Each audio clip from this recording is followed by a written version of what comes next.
தமிழக அரசு ரேஷன் கார்டுல புதிய கட்டுப்பாடுகளை கொண்டு வந்திருக்கு. அது என்ன கட்டுப்பாடு, பொதுமக்கள் என்ன செய்யணும், விரிவா பார்க்கலாம். தமிழக அரசு ரேஷன் அட்டையில பெயர் சேர்த்தல், பெயர் நீக்கம், முகவரி மாற்றம், திருத்தம் செய்ய வேண்டும் அப்படின்னா இனி வருஷத்துக்கு 2 முறை மட்டும்தான் மாற்றம் செய்து கொள்ள அனுமதிக்கப்படும் அப்படின்னு ரேஷன் கார்டு தொடர்பா புதிய விதிமுறையை திட்டவட்டமா அறிவிச்சிருக்கிறாங்க. இதனால 2 முறைக்கு மேல ரேஷன் அட்டையில அடிக்கடி பெயர் சேர்த்தாலோ நீக்குதலோ செய்ய முடியாதுன்னு சொல்லப்படுது. உங்களுடைய ரேஷன் கார்டுல பெயர் சேர்த்தல், பெயர் நீக்கம், முகவரி மாற்றம் போன்ற பணிகளை செய்யணும் அப்படின்னா இதுக்கு முன்பாக நீங்க எப்போ வேண்டுமானாலும் எத்தனை முறை வேண்டுமானாலும் மாற்றம் செஞ்சுக்கலாம். ஆனா இப்போ வருஷத்துக்கு 2 முறை தான் செய்ய முடியும் அப்படின்னு நிர்வாக ரீதியிலான புதிய விதிமுறையை கொண்டு வந்திருக்கிறாங்க தமிழக அரசு. இந்த புது விதிமுறையின்படி விண்ணப்ப செயலாக்கத்துல ஒரு சில மாற்றங்களை கொண்டு வந்திருக்கிறாங்க.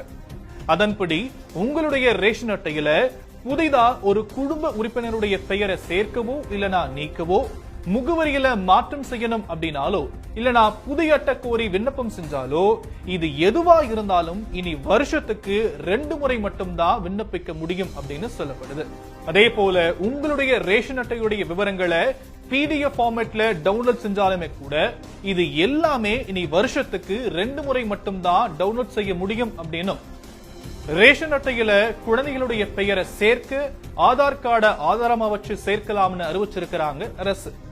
அதே போல ரேஷன் கார்டு கையில இருந்தா மட்டும் போதாது, KYC சரிபார்ப்பு கட்டாயம் செய்யணும். இல்லனா லிஸ்ட்ல இருந்து உங்களுடைய பெயர் நீக்கப்படவும், பெயர் நீக்கப்பட்டா இலவச ரேஷன் கிடைக்காம போகவும் வாய்ப்பு இருப்பதா சொல்லப்படுது. KYC சரிபார்ப்பு அப்படின்னா ரேஷன் கார்டை டிஜிட்டல் முறையில சரிபார்க்கும் ஒரு ப்ராசஸ். இதன் மூலமா ரேஷன் பொருட்கள் தகுதியானவர்களுக்கு மட்டுமே சென்றடைவதை அரசு உறுதி செய்யுது. KYC சரிபார்ப்பு செய்யாதவருடைய பெயர்கள் ரேஷன் கடைகளில் இருக்கக்கூடிய EPOS இயந்திரங்கள்ல இருந்து நீக்கப்படவும் வாய்ப்பு இருக்குன்னு சொல்லப்படுது. ரேஷன் கார்டு சரிபார்ப்பு திட்டத்தோட ஒரு பகுதியா KYC செய்வதுடைய அவசியத்தை அரசு மக்களுக்கு பல முறை வலியுறுத்தி இருக்கிறாங்க. தீபாவளி முடிஞ்சிருச்சு, இன்னும் கொஞ்ச நாள்ல பொங்கல் பண்டிகை வரப்போகுது. சோ அரசோட பொங்கல் பரிசு பெற இது எல்லாத்தையுமே கட்டாயமா செஞ்சு தங்களுடைய ஸ்மார்ட் ரேஷன் கார்டை தயாரா வச்சுக்கிறது அவசியம். சோ மக்களே, உங்களுடைய ரேஷன் கார்டை எவ்வளவு சீக்கிரமா அப்டேட் செய்ய முடியுமோ செஞ்சு லிஸ்ட்ல உங்களுடைய பெயர் இருக்கிற மாதிரி பாத்துக்கோங்க.